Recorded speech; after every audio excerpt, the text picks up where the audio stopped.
Bien, buenas tardes, ¿cómo están, jóvenes?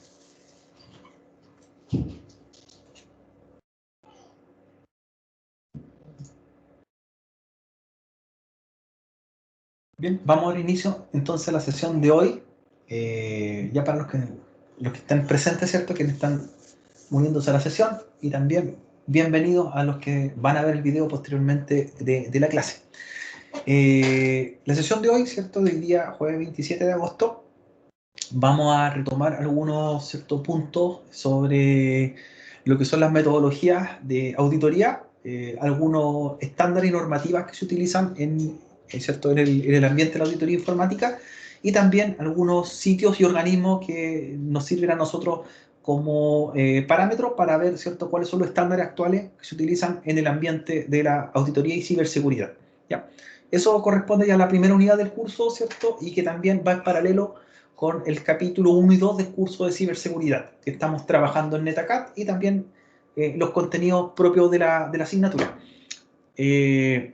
Así que para ello, ¿cierto? Vamos en primera instancia a ver dos sitios. Les voy a compartir dos sitios más que los tenemos copiados también, los links en el aula virtual, para que los revisen después, y explicar en qué trabajan y qué nos permiten desarrollar estas dos plataformas. Y luego de ello, ¿cierto?, vamos a ver los contenidos nuevamente introductorios sobre herramientas, metodologías y ámbitos que tenemos que conocer referente a las auditorías y ciberseguridad. Así que les comparto mi escritorio para, ¿cierto?, mostrar los sitios, y también recordarles que la sesión la grabamos para que los compañeros que no puedan, ¿cierto?, estar ahora presentes la vean posteriormente. Lo otro, ¿cierto?, y recordándole que vayan comprobando sus máquinas virtuales para en los próximos días hacer algún laboratorio, así que vayan preparándolas, descargándolas y revisándolas, ya en caso que tengan algún problema. ¿Ya? Todavía no las vamos a utilizar, pero sí tenerlas a mano para unos laboratorios que ya vienen en la siguiente unidad, en la unidad número 2. Entonces les procedo a compartir mi escritorio y vamos a ver un resumen, ¿cierto?, y explicar en qué consisten las siguientes plataformas y qué nos brindan a nosotros, ¿cierto?, en el ámbito de la ciberseguridad. Hay un sitio que también se los copia en el chat, que es el sitio llamado 27000.org. Este sitio, 27000.org, es un sitio en el cual están los estándares, ¿cierto?, de la industria referente a las normas ISO 27000 correspondiente a seguridad, auditoría y ciberseguridad electrónica. ¿Ya? Estos estándares fueron desarrollados por un organismo que se llama ISO, ¿cierto? Un organismo que genera normas y estándares de trabajo, marcos de trabajo, y en el cual, ¿cierto?, nos presentan cuáles son las normativas que deberíamos regirnos, por ejemplo, para poder tomar decisiones a futuro sobre metodologías, herramientas y trabajo en el ámbito de la auditoría, ¿cierto? En este caso, planes y contingencias preventivas de seguridad o proactivas, que son las que se hacen antes de, ¿cierto?, de tener algún tipo de falencia. ¿Ya?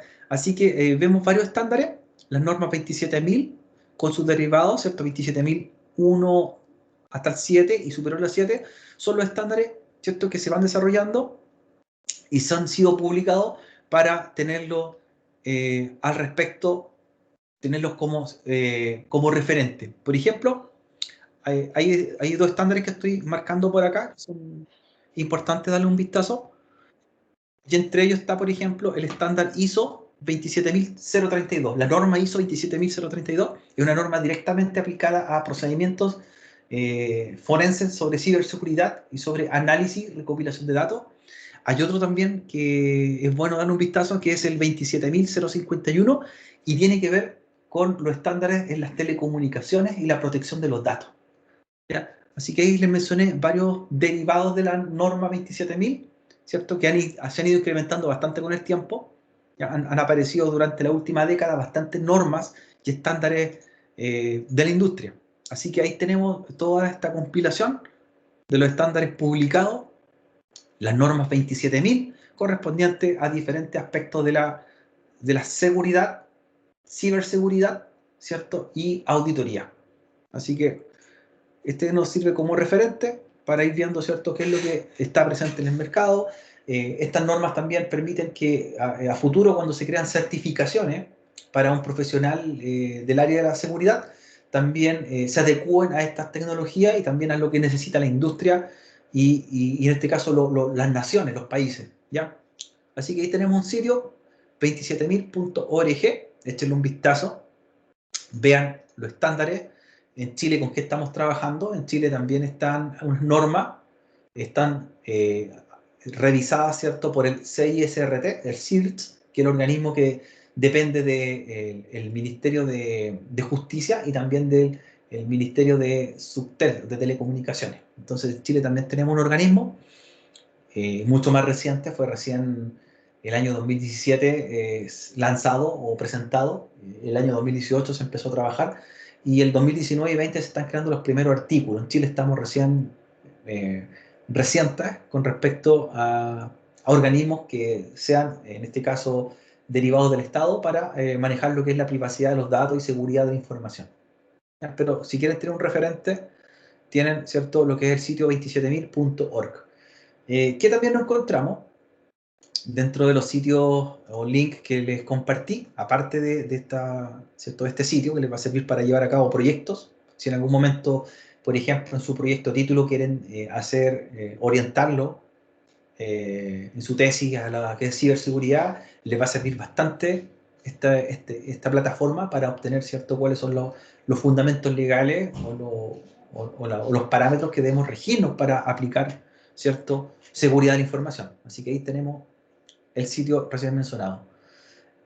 El otro, ¿cierto?, es el otro organismo que también les quiero compartir, es el organismo llamado ISACA. ISACA.org. En ISACA.org, a diferencia de ISO 27000, ISACA.org es un sitio en el cual se presentan los tipos, ¿cierto?, de conferencias o webinars desarrollados a nivel mundial con respecto a ciberseguridad. Y de hecho, si le echan un vistazo, este sitio se dedica principalmente a generar conferencias de ciberseguridad, como el 8.8 que se realiza en Chile todos los meses de octubre de cada año, que antiguamente, bueno, el año pasado se realizó por última vez en forma presencial, fue a principios de octubre. Este año va a ser de tipo telepresencial y durante los últimos 5 años anteriores fue en modo presencial.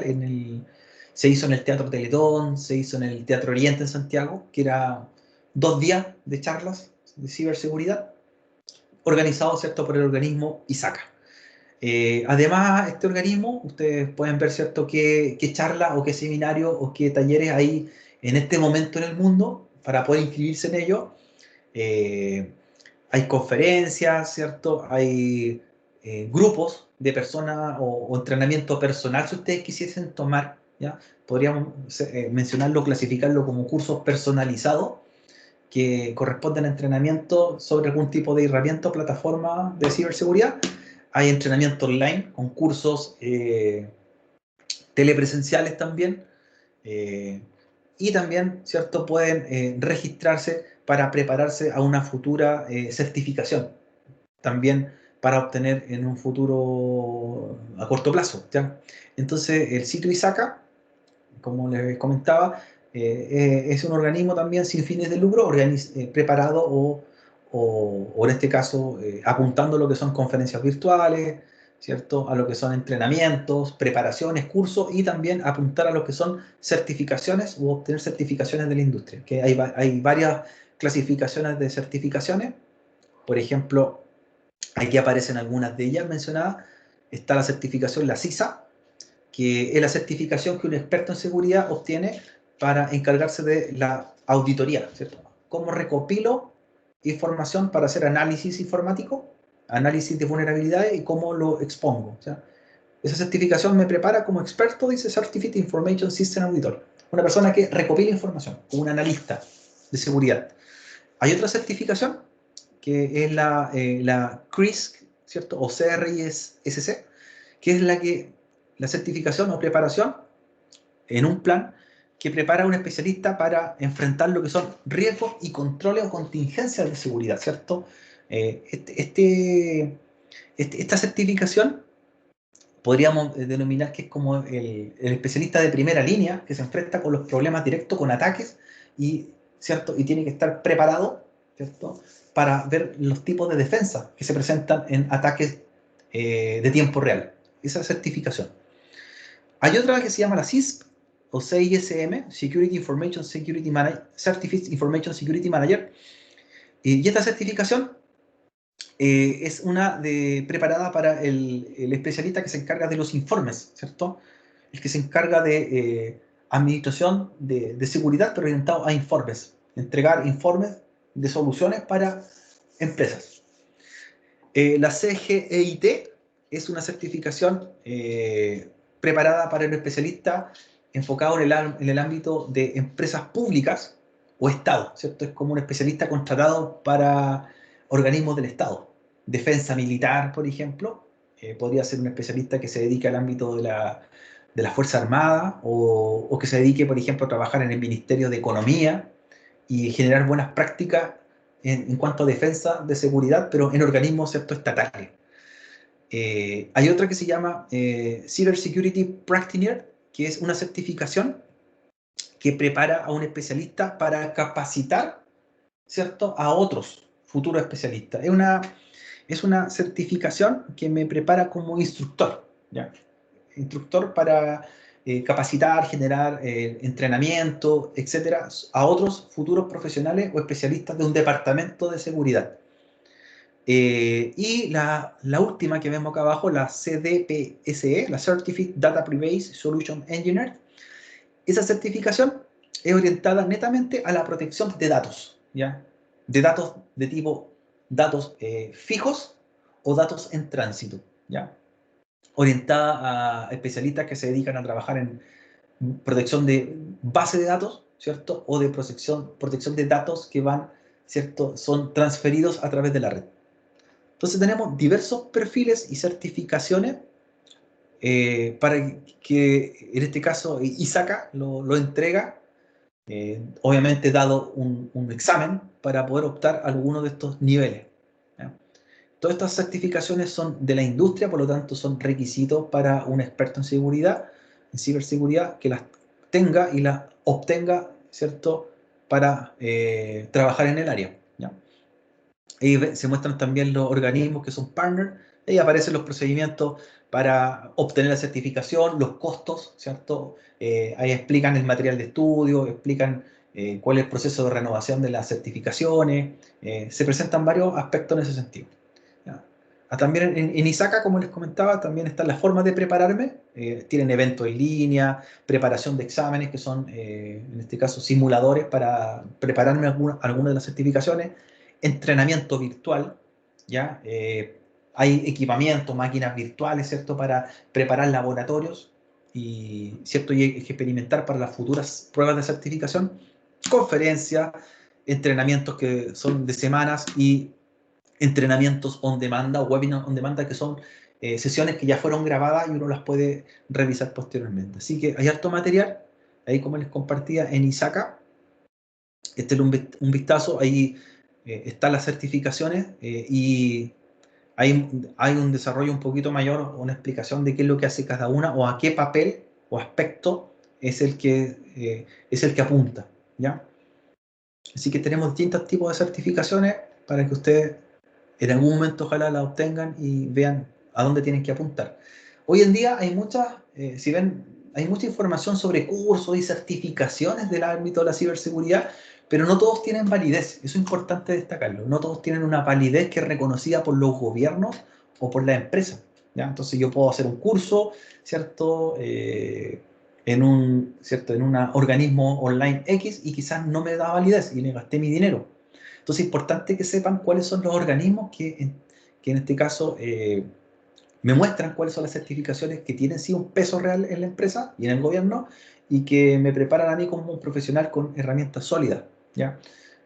Cisco tiene tiene certificaciones, Microsoft también tiene áreas de certificaciones de ciberseguridad, pero estas que mencionamos acá son las certificaciones aprobadas por la industria y válidas internacionalmente, ¿ya? No sé si tienen alguna pregunta para ir avanzando. ¿Alguna duda que les surja con respecto a las certificaciones, a los organismos que mencionamos? ¿De los que están presentes en la clase? ¿Les surge alguna duda? ¿Algún comentario? ¿Le llama la atención alguna en especial?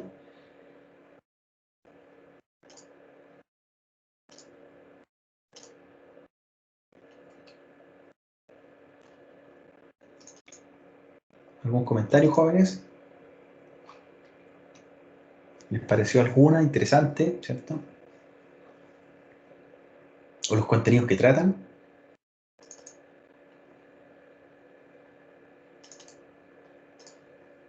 Bien, entonces, Para mí la más interesante fue la de defensa de ataque en, ¿cómo se llama? En tiempo real. esa, la de tiempo real, exactamente. Ahora, por ejemplo, un especialista no necesariamente tiene que tener todas esas certificaciones. Ese es un tema que me han preguntado en alguna ocasión, por eso yo quería ver si tenían alguna pregunta. Eh, por lo menos yo no conozco a nivel internacional especialistas que se dedican a un área, en realidad. Se van por una de las áreas. No aplican a todas. Eh, el oficial de ciberseguridad, que ese es el nombre de un especialista o ingeniero senior, generalmente toma una línea y esa línea la especializa. No tiene todas las certificaciones. ¿Ya? Eso es bueno para que lo vamos entendiendo. Bien, vamos a continuar entonces ya con la parte final, de la parte de introducción al curso, que habla de herramientas de ciberseguridad, certificaciones y aspectos de los ataques que se presentan comúnmente. Y cualquier duda, ¿cierto? Cualquier sugerencia la vamos dejando a través del chat o me la van comentando. Ojalá que, ¿cierto? A futuro alguien ¿cierto? Que esté en el curso, en esta asignatura, le interese quizá el mundo de la ciberseguridad y este quizá va a ser el primer camino o primer pie para seguir especializándose. Ya tiene su formación como informático, eh, que necesariamente, ¿cierto? O requiere tener conocimiento en programación para trabajar en el ámbito de la ciberseguridad. Se requiere conocer de programación, se requiere conocer de modelamiento de datos, de base de datos, se requiere conocer de infraestructura, también mucha infraestructura crítica, de sistemas y servidores, de networking también, y de gestión, ITIL. Esos son como o inteligencia de negocio también. Esos son como los temas que tiene que tener un especialista, así como base para comenzar y después dedicarse a una de las áreas de certificación. La ventaja de la ingeniería en informática, y principalmente en la malla de la carrera, es que ya han pasado por varios de estas asignaturas y por lo tanto tienen un nivel que les permitiría tomar cualquiera de estos caminos del ámbito de la ciberseguridad. ¿Ya? A diferencia de un profesional que quizás viene de otra área, un ingeniero electrónico, por ejemplo, que quiere dedicarse al área de la ciberseguridad o obtener unas certificaciones de las que mostramos, le va a costar un poco más porque quizás dentro de su malla de estudio o de su preparación no ha tenido alguna herramienta. Entonces va a tener que prepararse o potenciar más. Quizás no tuvo mucha programación y va a tener que potenciar lo que es programación o base de datos, por ejemplo. Entonces, esa es la ventaja en este caso de la malla.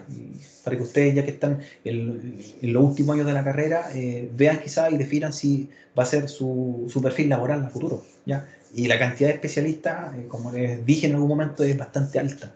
¿Ya? Especialistas del área de la ciberseguridad se requieren a gran escala. Para ir cierto avanzando, ir recordando que dentro de los términos que se mencionan como paladines cibernéticos, generalmente son los especialistas, los que acabamos de mencionar y que tienen ciertas certificaciones. Un especialista en ciberseguridad debe tener conocimiento de las áreas ya mencionadas, áreas del mundo tecnológico, y que les van a servir, ¿cierto? En cierta forma para orientarse a la protección de servicios y datos de las personas y de empresas. Por lo tanto, el conocer de programación, conocer de base de datos, conocer de infraestructura, conocer de gestión, es un plus bastante grande o les va a facilitar bastante el ingreso para la especialización en el ámbito de la ciberseguridad, ¿cierto? Es como el pie inicial. Entonces, ahí tienen un punto a favor. Eh, Otra cosa, ¿cierto?, que hay que considerar en este ámbito de la ciberseguridad o auditoría, no estar esperando ser reactivo, sino que la fundamentación o la preparación es siempre orientada a de que el profesional sea de tipo proactivo, es decir, me anteponga ante un ataque, me anteponga ante una futura amenaza, ¿ya? Así que hay organizaciones que luego de sufrir un ataque a gran escala recién determinan con qué herramientas o con qué equipos de trabajo van a desarrollarse para evitar nuevamente un ataque. La idea es que no sea así, la idea es anteponerlo y mitigar todos los riesgos posibles, tanto con herramientas tecnológicas como con conocimiento del profesional para evitar esos ataques que podrían repercutir en nuestra organización. Entonces, ese es un punto que tienen que ustedes tener claro, ¿ya? Siempre el antes, siempre proactivo. La amenaza, ¿cierto? Con respecto a los ataques actuales, no solamente afectan a las fuentes de datos bancarios, como generalmente lo vemos o tenemos, ¿cierto? Esa noción, sino que hoy día los ataques también van a puntos de información personal. Por ejemplo, el ransomware va muy orientado a capturar datos de personas, encriptarlos y cobrar una recompensa. O lo mismo, ¿cierto?, a obtener datos de personas con el objetivo de hacer clonación de información. Entonces ahí tenemos un foco de trabajo. Hay otro foco, ¿cierto? Otro ámbito que es las historias clínicas. De hecho, se preguntarán qué ventaja tiene para un atacante obtener historias clínicas. Muchas, ¿ya? Es decir, tener registros de enfermedades, de historial, ¿cierto?, médico, le sirve más que nada como información para ser vendida con fines, ¿cierto? Con fines de cruce de información para comercializar productos, ¿ya? De hecho, los laboratorios a nivel internacional, laboratorios de escala como Bayer, por ejemplo, como Abbott, y laboratorios, ¿cierto?, que generan medicina y biotecnología, están constantemente siendo atacados con amenazas, ¿cierto?, para robar información, ¿ya? Fórmulas, estudios científicos. Entonces también hay un punto ahí de ataque que hoy día se ve bastante con el COVID, donde distintos laboratorios, distintas universidades que están trabajando en desarrollo y el cual el obtener, ¿cierto?, rápidamente una vacuna, hoy día a toda costa, por organismos, tratar de obtener esa información como sea. Entonces, mucho ataque. De hecho, en los últimos años se ha visto casi superado a un 200% los ataques a un data center que tiene la empresa Bayer en Alemania, ya, en Berlín. Así que nos damos cuenta que también es un foco de información que puede generar también algún tipo de amenaza. Registro educativo, también las universidades, los centros de estudio son también constantemente punto o foco de robo de información ante ataques, ¿ya? Eh, y en el caso de los bancos, los registros de financieros o de empleados de una organización. Entonces tenemos varios tipos de focos de datos de tipo pasivo o datos en tránsito que pueden ser posiblemente atacados. A ver, ya que estamos hablando de los datos, una pregunta a los que están en la clase. A ver, una pregunta si se recuerdan. ¿Qué diferencia o qué son los datos pasivos y los datos en tránsito? A ver si se recuerdan la definición. ¿Qué diferencia tiene uno con el otro? Para escuchar. Los datos pasivos son los que están almacenados y no se usan. Y a diferencia de los datos en tránsito son los que se están enviando, están, bueno, como lo dice la palabra, en tránsito. Claro, y hoy día el foco de amenaza o de ataque son más orientados a los datos en tránsito, ¿ya? Hace, ¿cierto?, un par de años atrás, muchas de las vulnerabilidades presentadas eran enfocados a datos, ¿cierto?, datos pasivos, que los datos pasivos son un dato que está almacenado en una tabla de una base de datos que está en un servidor, ¿cierto?, en una nube o en lo que sea, pero está guardado y no tiene un movimiento constante, ya fue registrado. Ese dato está dentro de una organización, dentro de un data center, dentro de un servidor, y por lo tanto era como el objetivo clave que tenían los atacantes, ¿cierto? Tratar de llegar o vulnerar sistemas hasta llegar a lograr a encontrar ese dato.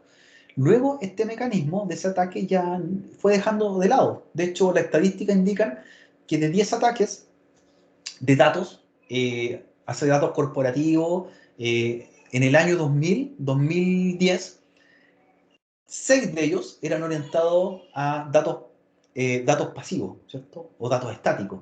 Hoy día, el 20% o 2 ataques son orientados a datos estáticos y el 80% u 8 de cada 10 ataques son a datos en tránsito. Y es porque los datos se están moviendo constantemente y son transportados a través de distintos protocolos, que son capturados a través de la red. ¿Ya? Y son los datos más que tienen una mayor cantidad de nivel de movimiento. Es decir, estos datos van a ir a través de protocolos como HTTP, ¿cierto? A través de la red de datos, el envío de una, ¿cierto? De una clave bancaria a través de una APP hacia un servidor, es un dato en tránsito, ¿ya? Y por lo tanto, los delincuentes, ¿cierto? Lo que están haciendo hoy día, ese es su foco, el dato en tránsito. Hacer técnicas como el hombre en medio, como se ve en la foto ahí, el man in the middle, donde hay dos, ¿cierto? Dos personas o dos sistemas interactuando y alguien está escuchando el tráfico y capturar esos paquetes. Ese es el objetivo del dato en tránsito, ¿cierto? El dato que va en movimiento y capturarlo, ¿ya? Eso también, dadas las contingencias, el uso de red Wi-Fi abierta, ¿cierto? La inyección de paquetes con distintas herramientas, ¿cierto? Que permiten hacer este tipo de ataque, se ha hecho tan masivo, ¿ya? Por lo tanto, los datos en tránsito son los datos más concurrentes para los delitos informáticos. Profe, Ujú. esto se debe a que atacar por ejemplo, un servidor de una base de datos es más difícil que atacar archivos, o sea, atacar información la que se está moviendo. Exactamente, efectivamente es por eso, es mucho más fácil y el resultado se ve en menos tiempo. Es decir, un ataque, por ejemplo, a un dato estático de un servidor de un banco requiere quizá un año de trabajo, ¿ya? Y quizás no lo logre. Pero en cambio, un dato en tránsito, donde yo sé que hay un usuario que vive en un lugar y que tiene una red Wi-Fi y que ese dato él está haciendo transacciones desde su casa al banco, y su red no es muy segura, es mucho más fácil y con herramientas mucho más sencillas, ¿ya? O sea, tengo más resultados de hacer cierto ataque a datos en tránsito, muchos más resultados y resultados tangibles que a datos pasivos, ¿ya? Es decir, es como técnicamente el dato pasivo estático es ir a robar al lugar, entrar y pasar todas las barreras, pero en cambio el dato en tránsito es cuando la persona va circulando y usted le roba la cartera. Es un dato en tránsito, ¿cierto? Lo asalté en la calle, dato en tránsito. Lo pillé desprevenido, no, lo pillé sin herramientas de seguridad, ¿cierto? Iba distraído. Es el dato en tránsito robado. Y ese dato, ¿cierto? Entrega mucha relevancia para, ¿cierto? Para ataques. Por eso es más, como dice usted, es más fácil. Mucho más fácil.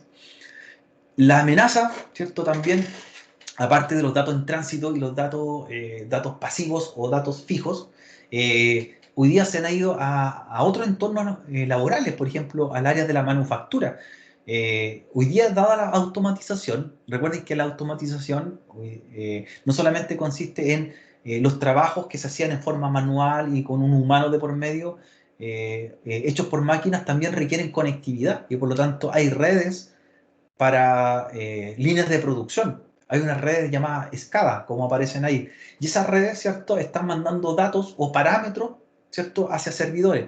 Entonces, veamos el siguiente ejemplo. Tengo una empresa frutícola, el cual tiene una línea de producción, redes SCADA, que son, ¿cierto?, las redes industriales, y estos datos o parámetros se están mandando a una nube de Amazon, por ejemplo, desde la empresa frutícola, y quizás fue información relevante. Y esos datos yo los puedo capturar, ¿cierto? Tomarlo en el trayecto. Información sobre el cliente, información sobre la cantidad de producción que tiene la empresa, ¿cierto? El tipo de producto que está generando, etcétera. O sea, son mucha información que es relevante. Las redes de tipo energética, por ejemplo, las redes eléctricas, hoy día los medidores inteligentes, ¿ya? Que se está implementando, se quiso hacer antes de todo del estallido social, ¿cierto? Se recuerdan el año pasado, las empresas eléctricas en Chile querían tener medidores inteligentes. Y esos medidores inteligentes ya tienen una conexión a la red y por lo tanto indican que va a tener datos en tránsito, información propia del hogar de la persona, cuánto consumo eléctrico hay, cuántos aparatos quizás tengo conectados, y esa información va a ir de vuelta al proveedor de electricidad y es un dato en tránsito. Entonces también para un delincuente podría tener cosas relevantes, ¿ya? En la empresa de telecomunicaciones, ¿cierto? La telefonía móvil, ¿cierto? También tiene datos en tránsito, las redes GSM, las redes 4G, el correo electrónico, las redes sociales, datos en tránsito, ¿ya? Mucha gente manda información confidencial por mensajería, claro. A pesar que una empresa, una red social como WhatsApp me asegura que el tráfico es cifrado, ¿cierto? Entre origen y destino, y yo, ¿cierto? Inconscientemente mando un documento confidencial por WhatsApp a otra persona, eso no me asegura que exista algún mecanismo hoy día, o se esté trabajando en un mecanismo, o exista un ciberdelincuente que esté tratando de capturar ese dato, ¿ya? Así que, de hecho, el tráfico que va cifrado es el tráfico que va en la aplicación móvil, pero la aplicación, por ejemplo, WhatsApp Web, es una aplicación HTTPS. Entonces, el mensaje lo mandé por la aplicación web. Entonces, hay que tener cuidado en esos detalles, ¿cierto? WhatsApp me asegura que el tráfico de la aplicación móvil es la que va cifrada de extremo a extremo, pero no me asegura que el tráfico de la aplicación que yo tengo en mi computador es la que vaya cifrada, ¿ya? Entonces ahí también hay un foco de atención. Eh, Ataque a los sistemas de transporte, ferrocarriles, carretera hoy día, ¿cierto? También hay algún tipo de amenaza que se puede haber presente, ¿cierto? Con el tráfico aéreo, con el transporte terrestre. Entonces, hoy día los focos o fuentes de, ¿cierto?, que llamen la atención del ciberdelincuente son muy diferentes a los que habían hace 15 o 20 años. Dentro de las cosas que podemos ver como buenas prácticas, o que a mi parecer, ¿cierto?, son, no sé si ejemplos que seguir, pero como referente, Estados Unidos, en el ámbito de la ciberseguridad, no es una potencia, ¿cierto?, investigativa tan alta como la que tiene Israel, por ejemplo. Israel, los departamentos de ciberseguridad de Israel, del Estado, Rusia, China, ¿cierto? Están muy altos, muy lejos en diferencia a lo que tiene Estados Unidos. Pero sí Estados Unidos, la diferencia que tiene es que ha desarrollado proyectos en el cual son organismos que se encargan de proteger o vigilar los datos de los ciudadanos norteamericanos. En ese sentido, sí tienen una ventaja en comparación con otros gobiernos, ¿ya? Han creado organismos como la NSA, que no solamente la podemos clasificar como un organismo que está siempre analizando la información de los ciudadanos, ¿cierto? Hay filtración de datos para las votaciones, sino que también yo podría ver la otra parte, la parte buena. La parte buena es que me protegen mis datos con respecto a algún fraude.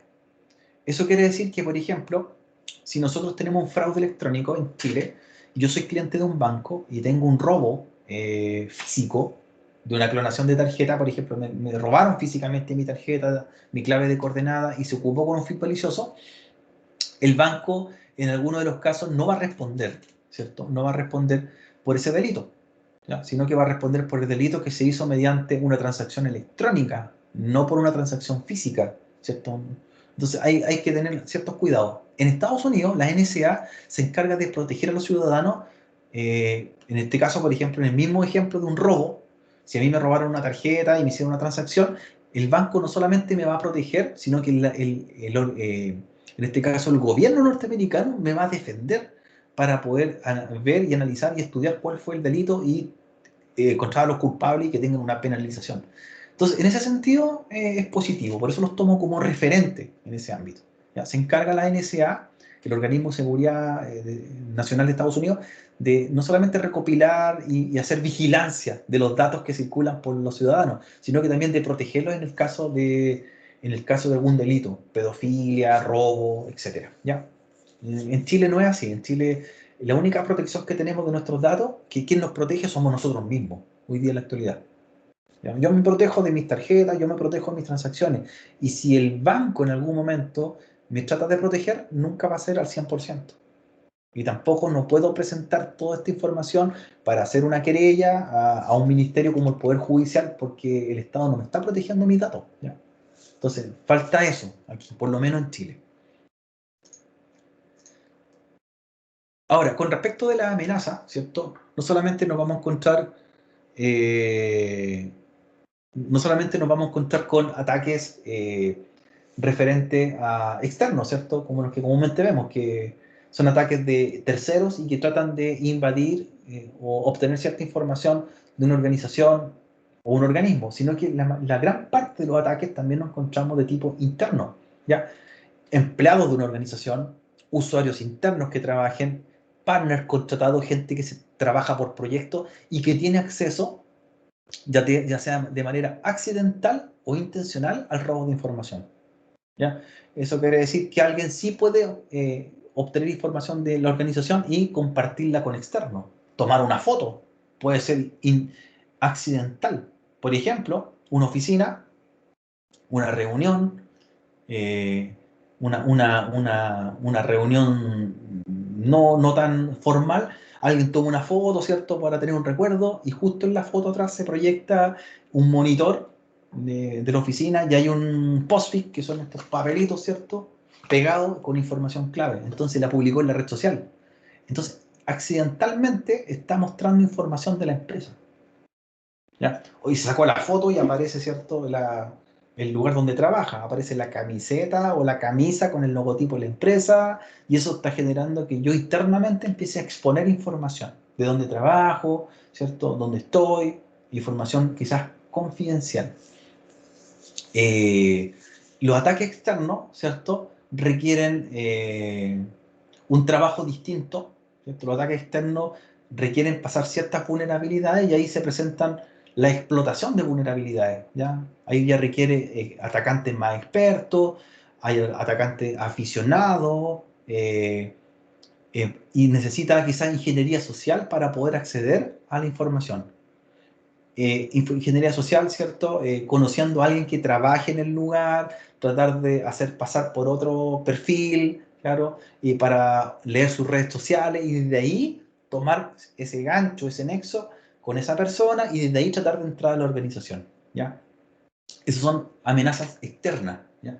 La amenaza interna, los mismos usuarios entregan información quizás accidentalmente, ¿ya?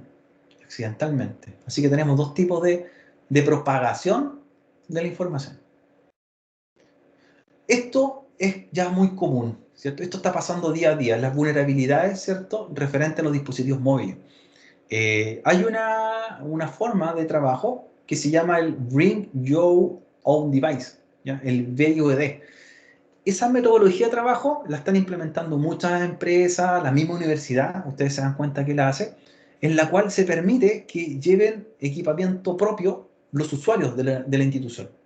Muchos alumnos yo veo que llevan su propio computador, su propio teléfono, se conectan a la red corporativa, ¿cierto? Y están con un equipo más de la red. Hay empresas, ¿cierto?, que para ello una ventaja de que los usuarios usen, o los empleados lleven su equipo, porque eso genera una menor compra de equipamiento, ya que las personas están llevando sus dispositivos, pero corren un riesgo también debido a que ese equipo que yo llevé a la red puede tener una puerta trasera, un backdoor. Previamente hice la descarga de un programa, de un correo, se descargó un malware, abrió una puerta trasera en mi equipo y yo lo conecto a la red. Entonces ya estoy permitiendo el acceso de un tercero que entre a la red corporativa, ya que yo con mi equipo, al conectarme y autentificarme en la red, accidentalmente estoy permitiendo que terceros o externos accedan a la organización. Y eso pasa mucho, ¿ya? El usar los dispositivos personales y llevarlos a la red de datos permite también esa tendencia de que ocurran también varios ataques externos, ¿ya? Muchos ataques externos. Algo así como lo que ocurría con el caballo de Troya, es decir, ¿cierto? Llevo en este caso, un dispositivo del exterior a la red, y adentro trae algo, ¿cierto?, que permite ser usado con fines maliciosos. La otra forma de propagación, ¿cierto?, que existen hoy día de los ataques es también debido al Internet de las cosas, ¿cierto? El IoT o IDC, también conocido, hoy día es la tendencia en la cual los dispositivos de todo tipo se conectan a las redes, ¿ya? No solamente dispositivos electrónicos como computadores, teléfonos, televisores y otros, sino que hoy día se ocupan sensores, por ejemplo, para monitorear áreas agrícolas, a los animales, un GPS, al automóvil, cámaras de IP de vigilancia en la casa, automatización de portones, etcétera, ¿cierto? Tratar de conectar o generar elementos inteligentes, una casa inteligente.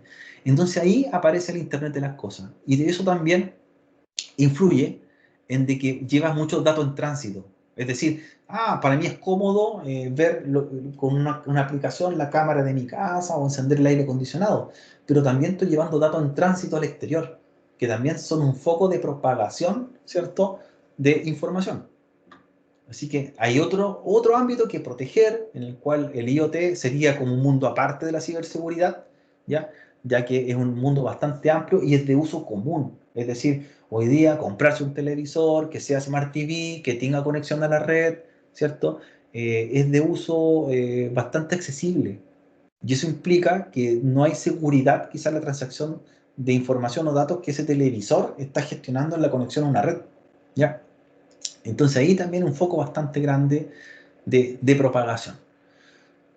Los datos masivos, ¿ya? Cuando nos imaginamos de datos masivos, inmediatamente se nos viene a la cabeza Google, ¿cierto? Google, plataforma, ¿cierto? Motor de búsqueda que genera millones y millones de terabytes de datos por hora y que son datos críticos. Y esos volúmenes de datos, ¿cierto? De este tipo de fuentes, también permiten cruces de información o big data que puede ser tomada también con fines maliciosos, ¿cierto? Empresas las cuales después comienzan enviando phishing, ¿cierto? Enviando correos masivos y obtuvieron información por grandes volúmenes de datos los cuales nosotros fuimos parte, ¿ya? Se pueden ocupar con fines, ¿cierto?, publicitarios, se pueden ocupar con otros fines. ¿Dónde se ven datos masivos? Las aplicaciones. Hoy día hay muchas aplicaciones que están siendo cuestionadas por la cantidad de datos que están llevando y que infringen en cierta forma el uso y la propiedad intelectual de los datos. Aplicaciones como TikTok, por ejemplo, como Face App, todas estas, el usuario se registra, no lee los términos y condiciones y mucha información va a ir, ¿cierto?, adicional desde mi teléfono, ¿ya? Tengo que llenar un registro, un formulario, un correo, un nombre, una dirección, información que va también con otros fines y millones de volúmenes de datos, porque no es un usuario, son millones de usuarios que descargaron la aplicación. Entonces también hay otro foco de propagación, ¿ya? Tenemos diversas fuentes de propagación. Y lo otro, ¿cierto?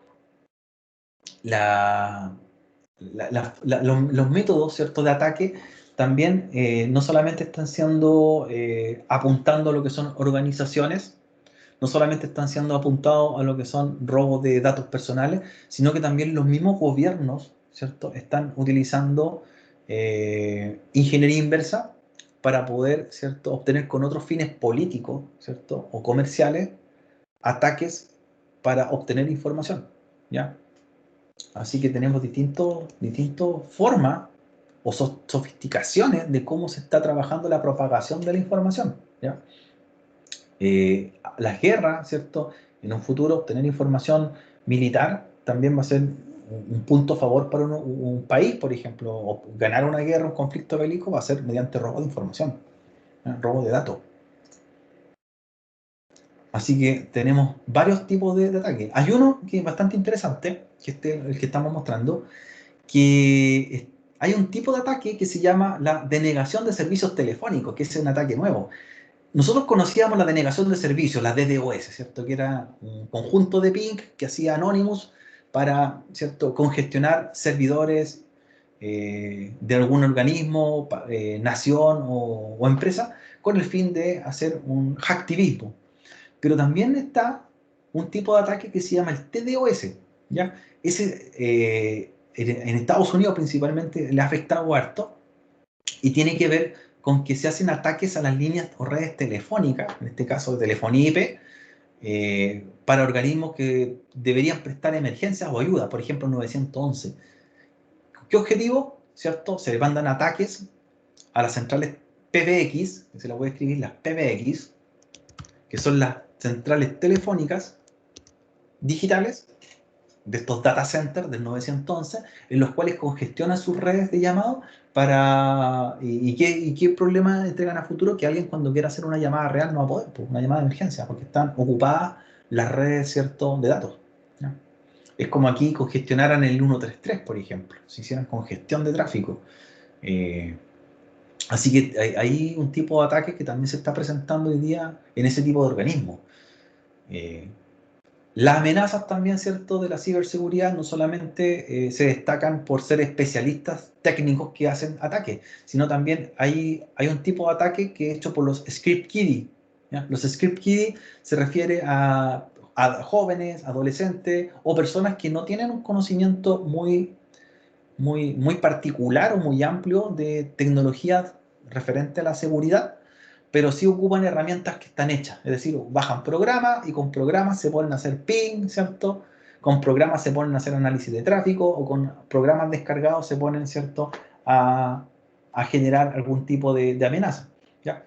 No son amenazas que quizás afecten o sean tan brutales como algún tipo de amenaza de otro tipo, pero sí igual afectan, porque están haciendo congestión en la red, ¿cierto? Igual están generando ruido, ¿ya? Así que los script kiddie también es una clasificación que se está mencionando bastante en lo que es ataques de ciberseguridad. Para ir ya finalizando, nuevamente se menciona al instituto, en Estados Unidos, el Instituto de Normas y Tecnología, el NCIS, ¿cierto?, que crearon un marco de trabajo, ¿cierto?, a la par con la NSA, que es el organismo de seguridad americano, en el cual mencionan como 4 puntos clave, 4 puntos o objetivos que debería tener un especialista de ciberseguridad para los cargos laborales, ¿cierto? Un especialista o grupo de especialistas de ciberseguridad, dentro de sus funciones, tiene que operar y mantener lo que es la administración y mantenimiento de la seguridad en una empresa, ¿ya? A eso se refiere a que no solamente baste con comprar tecnología y que la tecnología haga las cosas por sí sola, sino que también hay que hacer un mantenimiento y una adecuación a las tecnologías de acuerdo al entorno donde va a ser aplicado, ¿ya? No siempre las soluciones, ¿cierto?, de seguridad son la misma para un organismo y otro. Por ejemplo, yo puedo comprar un firewall ASA Cisco, que es un equipo de alta gama y que me va a costar una millonada de plata, y quizás no es el adecuado para proteger la empresa en la que quiero implementarlo. Y quizás lo puedo solucionar con un equipo Fortinet, que quizás lo que hace es una lista de acceso, que es el ataque que tiene generalmente esa empresa, y me va a costar la mitad, ¿ya? Entonces, hay que operar y mantener el tipo de tecnología, ¿cierto?, por parte del especialista, para saber qué es lo que necesita una organización. Proteger y defender, ¿cierto? Proteger y defender, es decir, estar preparado antes de un ataque, analizar por qué ocurriría un ataque y luego mitigar las amenazas para futuros ataques. Entonces, proteger y defender. No solamente el especialista de seguridad defiende, sino que también tiene que estar preparado antes. Investigar, leer mucho, especializarse, obtener certificaciones, como las mencionamos un rato atrás, estar al tanto de cuáles son los delitos informáticos, cuáles son las tecnologías actuales, cuáles son las nuevas vulnerabilidades que están apareciendo. Por lo tanto, es un constante crecimiento y aprendizaje por parte del especialista, mucha investigación. Y recopilar y operar, ¿cierto? Que se refiere a que tiene que estar también recopilando mucha información para tomar determinaciones a futuro, ¿cierto? ¿Qué es lo que pasa en mi entorno? Hacer un análisis completo para poder tomar una decisión y una auditoría en una empresa con respecto a fines de seguridad. O sea, yo no puedo decir la solución es esta sin haber investigado primero. Entonces son como 4 puntos claves u objetivos que tiene que tener un especialista y que tiene que tener claro que son técnicas que hay que ir desarrollando con el tiempo, ¿ya? Ahí las mencionamos nuevamente. Para el marco laboral, ¿cierto?, el especialista tiene que conocer, supervisar, ¿cierto?, investigar. Hay algunos tipos de organizaciones, ya para ir terminando, organizaciones que nos pueden servir también para ver cuáles son los talleres y conferencias. Nosotros mencionamos ISACA, que ISACA es como el organismo de más alto nivel, el cual genera constantemente hackatones, seminarios, webinars, donde nosotros podemos tener varios recursos para ir viendo qué es lo que existe actualmente en el mercado de la seguridad. Comunidades, ¿ya? Aquí hay varias comunidades que se presentan, donde existen foros, existe información oficial, tanto gubernamental, como se muestran ahí como organismos del Estado, en el caso americano, que que ven o me preparan para ver si tengo las aptitudes necesarias para poder convertirme en un especialista en ciberseguridad, ¿cierto? Debo saber también, tener claros que para prepararme debo tener ciertas condiciones, que las mencionamos también en un principio. Conocer de programación, base de datos, infraestructura, sistemas, gestión. Y para terminar, ¿cierto? El punto sobre las certificaciones de la industria. Hay muchas certificaciones. De hecho, en ISACA vimos varias categorías, pero también hay otros organismos que entregan certificaciones. Una de ellas es CompTIA, el organismo CompTIA Security, o CompTIA Security es una certificación de CompTIA. CompTIA tiene varias certificaciones de red, infraestructura, hardware, y dentro de ellas tiene una de seguridad. ¿Ya? Es una certificación de nivel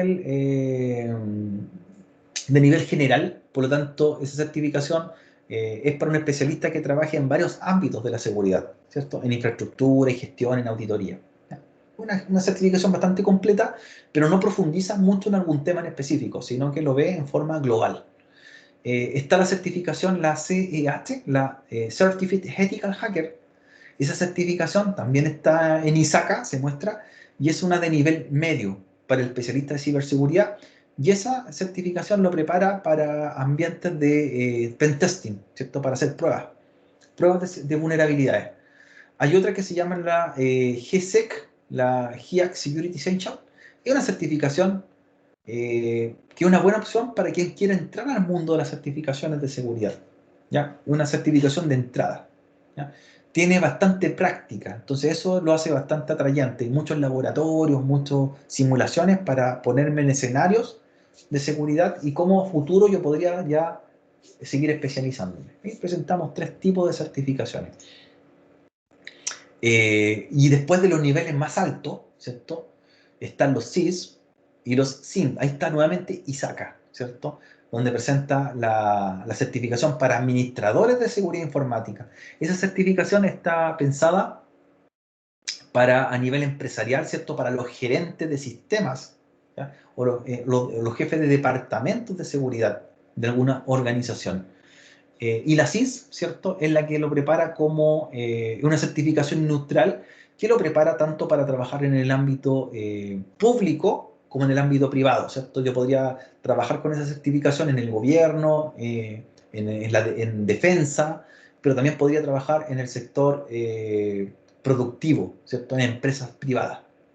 ¿Ya? Entonces hay 2 tipos de certificaciones. Microsoft, Cisco también tiene sus certificaciones del ámbito de la ciberseguridad. Cisco tiene la certificación CCNA Security y Microsoft tiene la certificación MTA Network Security Fundamentals. Yo obtuve las 2 hace un par de años. Tengo la CCNA Security, la cual debo renovar cada 3 años, y una certificación más que nada pensada en infraestructura. ¿Ya? CCNA Security piensa en infraestructura de red y defensa de red. Y Microsoft Fundamental Security, que la obtuve el año 2013, piensa más que nada en sistemas operativos, ¿ya? Es como una certificación más orientada a servidores. Entonces, son como más especializadas versus las que vimos antes, que son más de gestión y ataque. Estas son de plataforma específica. Una es para equipamiento Cisco, ¿cierto? Equipamiento de red, y la otra es para servidores Microsoft. ¿Ya? Son 2 certificaciones también de empresas. Así que la obtuve una el año 2013, la otra la obtuve el año 2015. ¿Ya? Las cuales deben ser renovadas cada 3 años. Cada 3 años hay que ir dando los exámenes nuevamente. Así que serían buenas, ¿cierto? Buenas guías para tener como referente y ver cuál de los ámbitos le interesaría en algún momento obtener, ¿ya? Como certificaciones. Y como consejo final,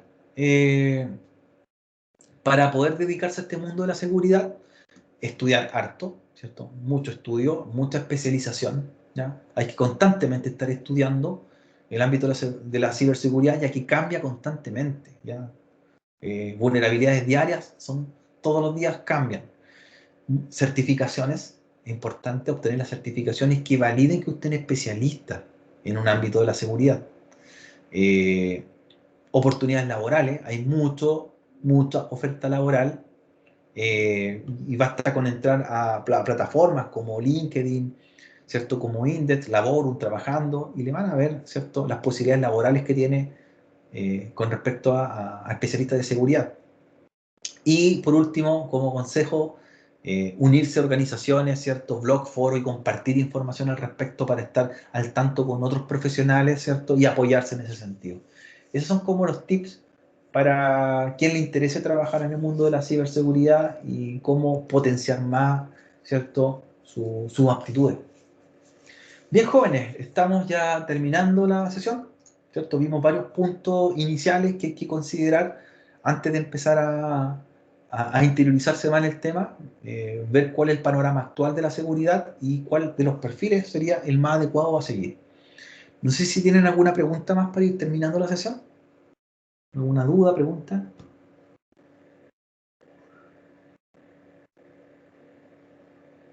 No, nada, profe, todo quedó claro. Súper. Bien, entonces les voy a compartir material, otro material más, les voy a subir el video de la clase. Vayan avanzando en el capítulo de ciberseguridad, ¿cierto? Vayan viendo los temas que va tocando cada capítulo, ya que empiezan a ponerse algunos laboratorios más prácticos del capítulo 2 en adelante. Estamos entonces en contacto, atento a la aula virtual, avanzar en el curso online de NetAcad, ¿cierto? Y atento a los mensajes que vamos dejando semana a semana. Que estén súper bien, nos vemos. Muchas gracias, profe, nos vemos. Chao, chao.